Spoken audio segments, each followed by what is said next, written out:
السور، اور جب سور میں پھونکا جائے گا، فصعق من فی السماوات ومن فی الارض، تو ہر کوئی جو بھی آسمانوں اور جو بھی زمین میں ہے سب کے سب بے ہوش ہو جائیں گے، الا من شاء اللہ، مگر جسے اللہ چاہے۔ یہ قیامت کے دن کا جو سور پھونکا جائے گا نا، یہ اس سور کا ذکر ہے کہ جو روئے عرش پہ لوگ ہیں، آسمانوں میں فرشتے آباد ہیں، سب کو موت آ جائے گی سوائے جس کو اللہ چاہے گا، اور وہ ایک شخص ہے جس کی ایکسیپشن ہے،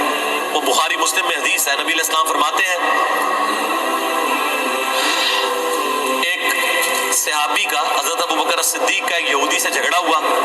اس یہودی نے کہا کہ موسیٰ علیہ السلام کو اللہ تعالیٰ نے تمام جہانوں پہ فضیلت دی، صحابی نے کہا کہ نبی علیہ السلام کو سارے جہانوں پہ فضیلت دی، آپس میں جھگڑا ہوا تو اس صحابی نے نبی علیہ السلام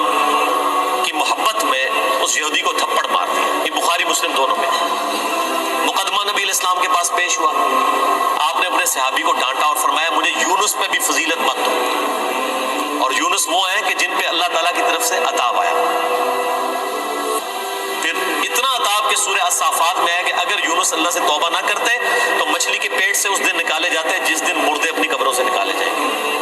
اور نبی علیہ السلام فرمایا مجھے یہ بھی نہ کہو میں یونس سے افضل ہوں، کسی دوسرے نبی کو ڈیگریڈ نہ کرو میرے مقابلے پہ، اور پھر فرمایا کہ تم موسیٰ کی بات کر رہے ہو، قیامت والے دن سب سے پہلے اللہ تعالیٰ مجھے اٹھائے گا، لیکن میں دیکھوں گا کہ مجھ سے پہلے ہی موسیٰ علیہ السلام ہوش میں ہوں گے اور اللہ کے عرش کا پایہ تھامے ہوئے ہوں گے، مجھے نہیں پتا کہ ان پہ قیامت کی بے ہوشی طاری نہیں ہوئی، اس بے ہوشی کے سبب جو دنیا میں اللہ کی تجلی کی وجہ سے وہ بے ہوش ہوئے، یا مجھ سے پہلے وہ زندہ کر دیے جائیں گے۔ یعنی حضرت موسیٰ علیہ السلام کو یہ جزوی فضیلت تمام پیغمبروں پہ حاصل ہے کہ سب سے پہلے ان کو قیامت والے دن اٹھایا جائے گا، یا ان پہ قیامت کی بے ہوشی طاری ہوگی کیونکہ دنیا میں وہ ایک دفعہ بے ہوشی گزار چکے ہیں اللہ تعالیٰ کی تجلی کی وجہ سے، جو سورۃ الاعراف کے اندر ہے۔ اب دیکھیں اللہ تعالیٰ فرماتا ہے جسے اللہ چاہے گا وہ بے ہوش نہیں ہوگا، ثم نفخ فیہ اخری، پھر سور میں دوبارہ سے پھونکا جائے گا،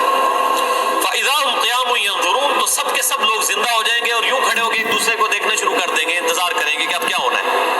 واشرقت الارض بنور ربها، زمین جگمگا اٹھے گی تیرے رب کے نور سے، یعنی اللہ تعالیٰ اس دنیا پہ آ جائے گا جیسا کہ شان کی لائق ہے۔ وجاء ربک والملک صفا صفا، سورۃ الفجر میں آتا ہے نا کہ اللہ تعالیٰ اور فرشتے قطار در قطار اس دنیا پہ اتریں گے، اسی دنیا کے اوپر میدان محشر قائم ہو جائے گا۔ واشرقت الارض بنور ربها، زمین جگمگا اٹھے گی تیرے رب کے نور سے۔ ووضع الکتاب، اور نامہ اعمال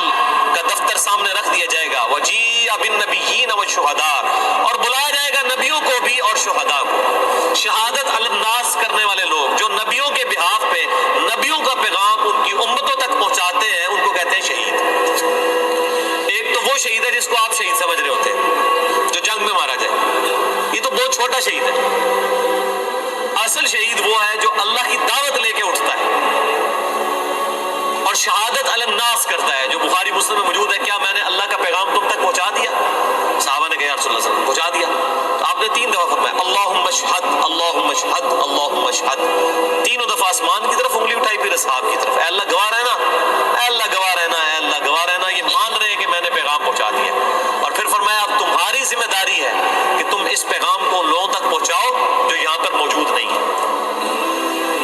یعنی وہ شہادت علی الناس، یعنی وہ ذمہ داری جو نبی علیہ السلام کے مبارک کندھوں پر تھی وہ آپ نے شفٹ کر دی امت تک، اب امت شہادت علی الناس کرے گی، تو ظاہر ہے جو پھر شہادت علی الناس کرنے والے ہیں ان کو نبیوں والی تکالیف سے بھی گزرنا پڑے گا، تو اللہ تعالیٰ پھر قیامت والے دن ان کو بدلہ دلوائے گا نا، نامہ اعمال بھی آ جائیں گے، نبی بھی، اور نبیوں کے جو خلفاء ہیں جو نبیوں کے طریقے پر قیامت تک لوگوں کو دین کی طرف بلانے والے، شہادت علی الناس کرنے والے لوگ ہیں، وہ بھی بلا لیے جائیں گے، پھر کیا ہوگا؟ وَقُضِيَ بَيْنَهُمْ بِالْحَقِّ، پھر ان کے درمیان فیصلہ کیا جائے گا انصاف کے ساتھ، وَهُمْ لَا يُظْلَمُونَ، اور ان پر ظلم نہیں کیا جائے گا، وَوُفِّيَتْ كُلُّ نَفْسٍ مَّا عَمِلَتْ، اور ہر جان کو وہی کچھ بدلہ دیا جائے گا جو اس نے دنیا میں عمال کیے ہوگے، ہر جان کو بدلہ مل جائے گا، یہ نہیں ہے کہ دنیا میں کسی نے برے عمال کیے تو اس کو بدلہ کوئی اچھا مل جائے گا، یا دنیا میں جس بیچارے نے اچھے عمال گزارے اور زندگی مفلسی کی گزاری اوتھے بھی جا کے بیچارہ انجی رہے گا، نہ، وہاں تو پھر اللہ تعالیٰ کہ ہاں تو پھر کرنسی کوئی اور ہے نا، وہاں تو نیکیوں کی کرنسی چلے گی، ہر جان گا جو کچھ اس نے دنیا میں اعمال کیے ہوں گے۔ وَهُوَ أَعْلَمُ بِمَا يَفْعَلُونَ، اور اللہ خوب جانتا ہے جو کچھ وہ دنیا میں کام کیا کرتا۔ اللہ کو کسی فرشتے کی، کسی نامہ اعمال کی کوئی حاجت نہیں ہے کسی کا ریکارڈ رکھنے کے لیے۔ ریکارڈ تو ریکارڈ جو ایسے نکلیں گے کہ جو اللہ کے حضور وہ نیکی شماری نہیں کی جائے گی۔ جو ریاکاری والی نیکیاں ہیں فرشتوں نے تو لکھی ہوگی، فرشتوں کو تو نہیں پتا کہ کسی شخص نے یہ دکھلاوے کے لیے مسجد میں ٹائلیں لگوائی ہیں اور مسجد کے کنواں کھدوایا یا مسجد میں ٹوائلٹ بنوائے یا مسجد میں قالین بچھوا دیا یا مسجد کے اندر اس نے ایئر کنڈیشن لگوا لیا، یہ لوگوں کو دکھانے کے لیے لگایا تھا اس نے یا میری رضا کے لیے لگایا تھا، اللہ کی رضا کے لیے، یہ بات فرشتوں کو نہیں پتا۔ فرشتے علم غیب تو نہیں جانتے، اسی لیے ان کے نامہ اعمال میں ایسی نیکیاں نکلیں گی۔ صحیح مسلم میں حدیث نہیں ہے قیامت والے دن ایک سخی کو، ایک شہید کو اور ایک قاری کو بلایا جائے گا، اللہ تعالیٰ تینوں کو اپنی نعمتیں گنوائے گا۔ تو وہ قاری کہے گا یا اللہ میں نے تیری خاطر قرآن پڑھایا، اللہ میں نے جھوٹ بولتا ہے، تو نے اس لیے پڑھایا کہ لوگ تجھے قاری کہیں۔ شہید کو بھی کہا جائے گا تو نے اس لیے جان دی کہ لوگ تجھے بہادر کہیں، اور سخی کو کہا جائے گا تو نے اس لیے اتنا مال خرچ کیا کہ لوگ تجھے کہیں بڑا یہ دیکھو کیا کار ہے، بڑا سخی ہے، اور تمہیں دنیا میں تمہارا اجر مل چکا ہے، اب میرے ہاں تمہارے لیے کوئی اجر نہیں ہے۔ فرشتوں نے تو ان کو سخی شہید تو لکھا ہی ہوا تھا نا، تو فرشتوں کا ریکارڈ تو اس پہ تو اللہ تعالیٰ نے فیصلہ نہیں کرنا، فیصلہ تو اللہ تعالیٰ نے اپنے علم کی بنیاد پہ کرنا ہے کہ کس کے اعمال واقعی میرے لیے تھے اور کس کے نہیں۔ اسی لیے ریاکاری کو شرک اصغر کہا گیا۔ اب آخری رکوع آ رہا ہے وَسِيقَ الَّذِينَ كَفَرُوا إِلَىٰ جَهَنَّمَ زُمَرًا، قیامت والے دن دوزخیوں کو، کافروں کو، بات نہ ماننے والوں کو ہانکا جائے گا دوزخ کی طرف گروہ در گروہ۔ اس میں مسلمان بھی شامل ہوں گے،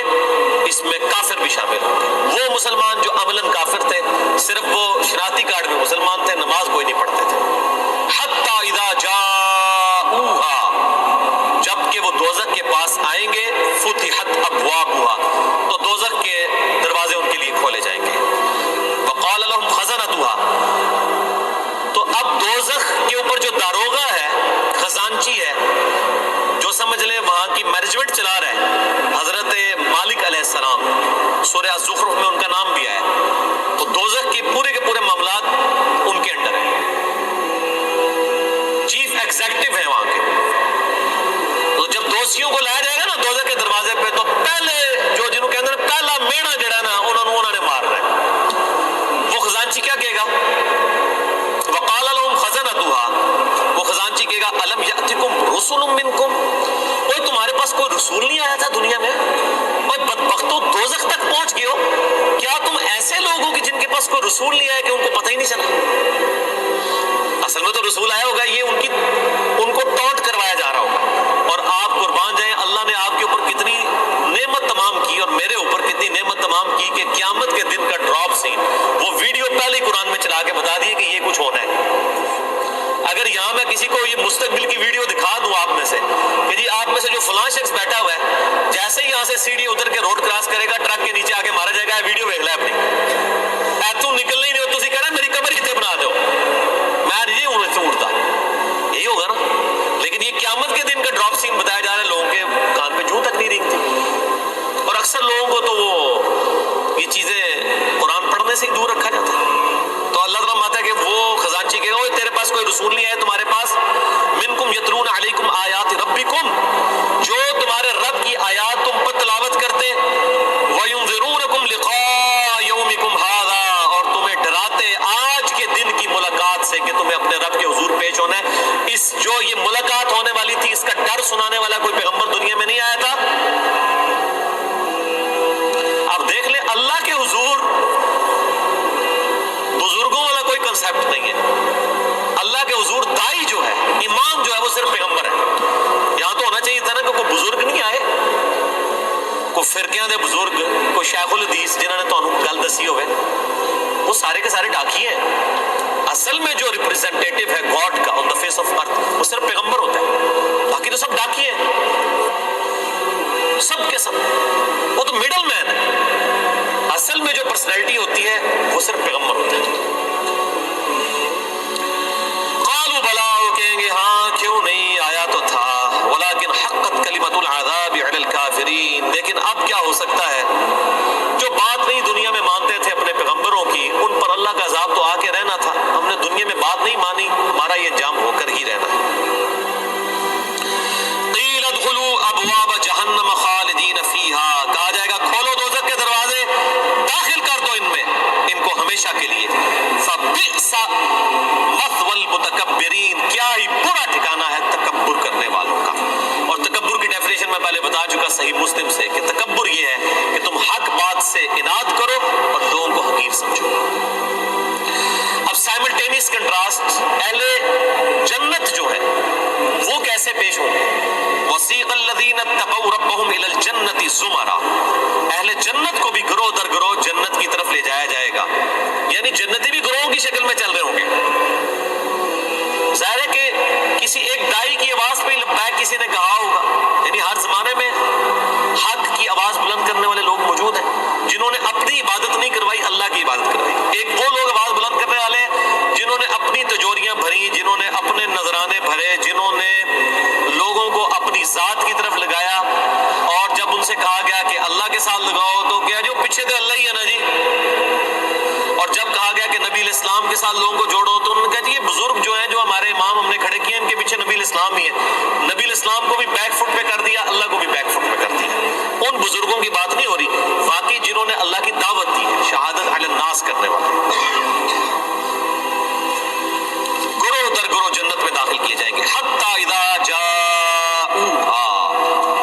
یہاں تک کہ جب وہ جنت کے دروازوں کے پاس پہنچیں گے، وفتحت ابوابها، تو جنت کے دروازے پہلے ہی کھلے ہوں گے۔ پوائنٹ ٹو بی نوٹڈ، دوزخیوں کے لیے دروازے پہنچنے کے بعد کھولے جائیں گے، اور جنتیوں کو جب جنت کے دروازے پہ لایا جائے گا تو پہلے ہی کھولے ہوئے ہوں گے۔ اللہ تعالیٰ ان کو ایک لمحے کے لیے بھی تکلیف نہیں دینا چاہے گا کہ ان کے لیے کوئی سسپینس باقی ہو کہ پتہ نہیں اب یہ کون سا دروازہ کھولنے والا ہے۔ اور جنت کی خوشبو کتنی دور سے آ رہی ہوگی، تو پہلے ہی جنت کے دروازے کھلے ہوں گے، اتنا ڈیلے بھی اللہ تعالیٰ ان کے لیے نہیں کرے گا۔ وہاں پہ خزانچی نے کیا کہا تھا، تمہارے اندر کوئی رسول نہیں آیا کہ تمہیں کوئی صحیح بات بتاتا؟ وہ کہیں گے ہاں جی آیا تھا لیکن ہم نے بات نہیں مانی۔ یہاں پر جو رضوان ہے جنت کا داروغہ، وہ کہے گا وقال لهم خزنتها، کہے گا جنت کا خزانچی سلام علیکم، کہے گا تم پر سلامتی ہو، طبتم، اور بڑے اچھے رہ گئے ہو تم لوگ، بڑے پاک صاف لوگ ہو تم، فادخلوها خالدین، اب ہمیشہ کے لیے جنت میں داخل ہو جاؤ، کہے گا بڑے چنگے رہ گئے ہو تسی اللہ دے بندے ہو، تکو دوسرے نال کی پہ ہوندا جے۔ وقالوا الحمد للہ الذی صدقنا وعدہ، اب ظاہر ہے جنتی جو ہیں ان کی تو پھر روش ہی کچھ اور ہے، وہ کہیں گے تمام تعریفیں اس اللہ کے لیے جس نے ہم سے جو وعدہ دنیا میں نبیوں کے ذریعے کیا تھا نا کہ دنیا میں اللہ کی مان کے چلو تو جنت تمہاری مرضی کی تمہیں ملنے والی ہے، تمام شکر اس اللہ کا ہے جس نے اپنا وعدہ پورا کیا۔ وَأَوْرَثَنَا الْأَرْضَ نَتَبَوَّأُ مِنَ الْجَنَّةِ حَيْثُ نَشَاءُ، اور اس نے ہمیں ایسی جنت کا وارث کر دیا کہ جس میں ہم جہاں چاہیں گے رہیں گے۔ فَنِعْمَ أَجْرُ الْعَامِلِينَ، پس کیا ہی بہتر اجر ہے عمل کرنے والوں کا۔ دودھ پینے والے مجنو نہیں، عمل کرنے والے، عمل کیے بغیر کچھ بھی نہیں ہونا، خالی کھوکھلے نعروں سے کچھ نہیں ہونا۔ اللہ تعالیٰ ہمارے کہ کیا ہی بہتر اجر ہوگا عمل کرنے والا۔ وَتَرَى الْمَلَائِكَةَ حَافِّينَ مِنْ حَوْلِ الْعَرْشِ، تم دیکھو گے اس دن کہ فرشتے اللہ کے عرش کے گرد جو ہے وہ گھیرا ڈالے ہوئے ہوں گے، یسبحون بحمد ربہم، اپنے رب کی تسبیح بیان کر رہے ہوں گے حمد کے ساتھ۔ وہ بخاری مسلم میں آ گیا، بخاری کی آخری حدیث یہی ہے۔ اللہ تعالیٰ کو دو کلمات بہت پسند ہیں جو زبان پہ ہلکے ہیں لیکن میزان عمل پہ بہت بھاری ہیں، سبحان اللہ و بحمدہ سبحان اللہ العظیم، یہ فرشتوں کا کلام ہوگا۔ یعنی جسے کہتے ہیں ڈراپ سین آف قیامت یہ ہو رہا ہوگا کہ جب جنتی جنت میں داخل ہوں گے تو فرشتے اللہ کے عرش کے گرد جمع ہوں گے اور سبحان اللہ و بحمدہ اللہ کی تعریفیں بیان کر رہے ہوں گے۔ وقضی بینہم بالحق، اور ان کے درمیان فیصلہ کیا جائے گا حق کے ساتھ، پرپز فل، با مقصد، جس نے دنیا میں اچھے مال کیے اسے اچھا بدلہ، جس نے برے مال کیے اس کے لیے برا بدلہ۔ وقیل الحمد للہ رب العالمین، اور ہر طرف سے یہ صدا آ رہی ہوگی الحمد للہ رب العالمین، الحمد للہ رب العالمین۔ یہ قیامت کے دن کا ترانہ ہوگا، الحمدللہ رب العالمین۔ کیوں؟